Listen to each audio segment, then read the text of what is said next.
Hello, hello, hey, sweet people, and welcome to another episode, a special episode of Inglês no Cru Rádio.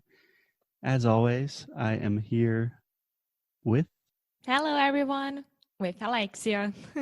I am not physically with Alexia, but I am virtually with Alexia. Alexia, how are you doing? I am fine. Thank you for asking. What about you? I am doing pretty well, given the circumstances.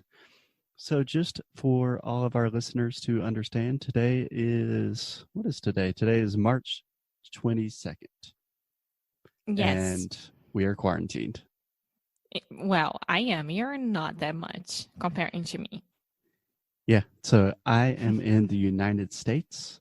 I had to return to the United States for a family emergency, I believe on March 10th, more or less, which Yes. was like the day before they started having travel restrictions to Europe and things like that. Travel ban, right? Yeah. Yeah. A ban restriction. Yeah. And yeah, so now I am stuck at my parents' house in the US. Alexia is stuck in Portugal. And With my dad. that's what's going on. Yes. And I mean, it's not that we've been quarantined before. I've never been quarantined before. It's different. It's really, really different when you understand that you have to be inside. You can't go outside unless it's like to buy food or go to the pharmacy, to the drugstore. And it's crazy to think about it. Yeah, it's absolutely crazy. We are in uncharted waters. This is unprecedented. It's scary. We don't know what to do. But Alexia, I just wanted to clarify a few things for our listeners before we get started. So, before I left for the United States, we recorded a lot of episodes because we were anticipating that this would be a crazy month, and it is a crazy month. So, we will continue to have episodes that we recorded last month that you will hear on Inglês no Cru Rádio, just talking about fun things, about language, and hopefully that will be a nice break, a nice escape from the 24 hours of coronavirus media coverage. Yes, because I think that everyone needs like normal things to listen and to laugh and not being preoccupied 24 hours per day, because you can get extremely anxious with everything that is happening. Yeah, for sure. Can I give you one quick correction, Alexia? Yes. So when you say listen, I believe you're talking about the media.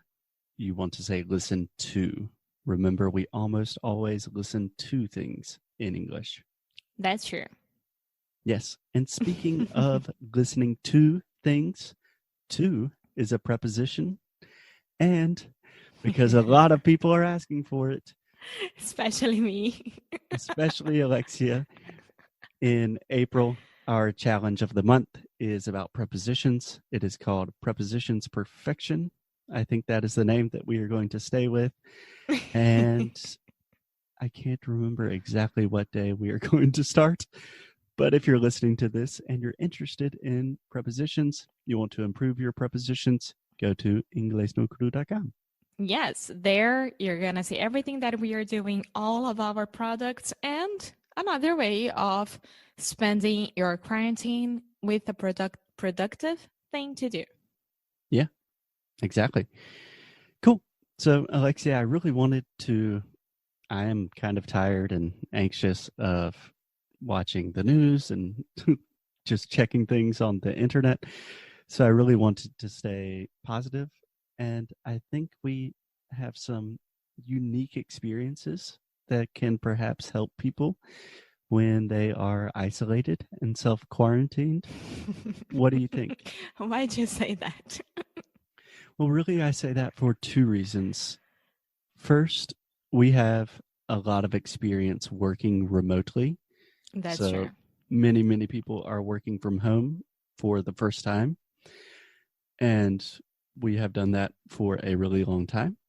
And also, I think we have more experience than most people, like spending time away from each other and being kind of isolated just because Mm-hmm. visa situations and an An international relationship. international relationship. Yeah. So, yeah, I think we have those two options. What do you want to talk about? Let's start with the remote, the working remotely. Eu ia falar remote control. We should record an episode about good things to watch on television. Oh, I have plenty. That is for another episode.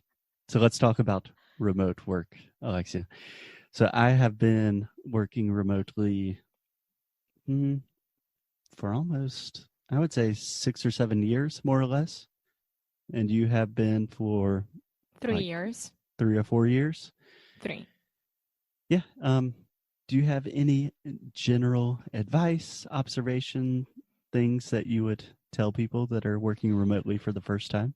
Yes. So first of all, I am a person who doesn't have kids, right? So everything that I'm going to say here doesn't involve kids because I saw a lot of people complaining about working from home at the same time as the kids are at home as well because all the schools are closed. So I was planning on doing an episode just giving parents or someone who has kids things for them to do with their kids. What do you think? I do not think that I am in any place to give advice to parents. But if you want to, go for it. Yes.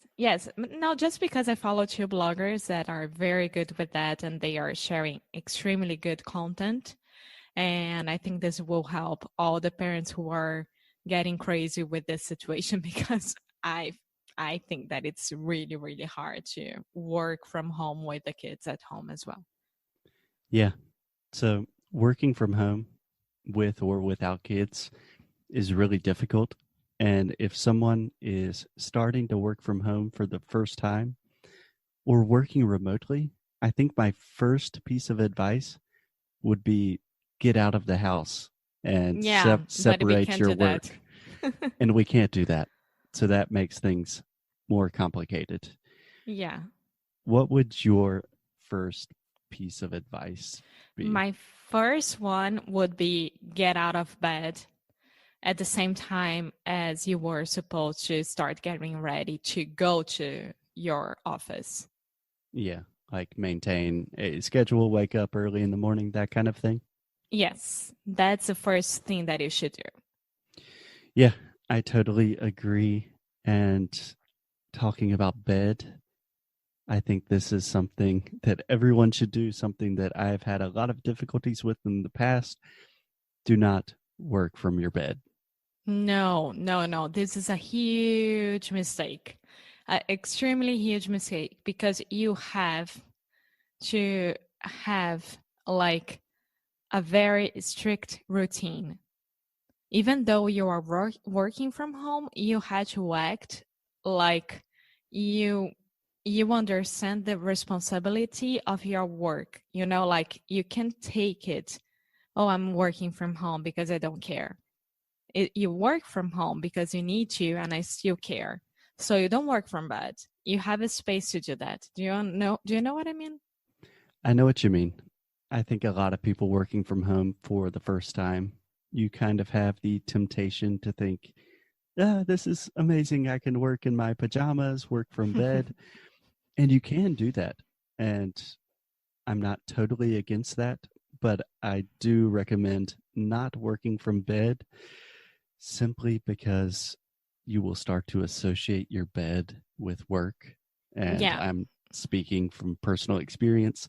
So for years, every time I get in bed, I start thinking about work, and it's a really difficult thing to stop. And then you can't sleep.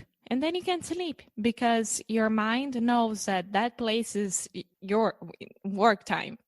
So that's horrible. But I think that the first thing that you gotta do is to like have a schedule. Now you have more time because you won't have to be in the car driving to work or in the bus, in the subway, whatever. So use this time that you don't have normally to, I don't know, exercise, do some yoga, meditation, or even read or take a long shower, and then start your work at 9 a.m., 10 a.m. at the time that you were supposed to be at the office. Yeah. Yeah, I totally agree with that. I think routines are very, very important. And yeah, we have routines and schedules for a reason. They really help.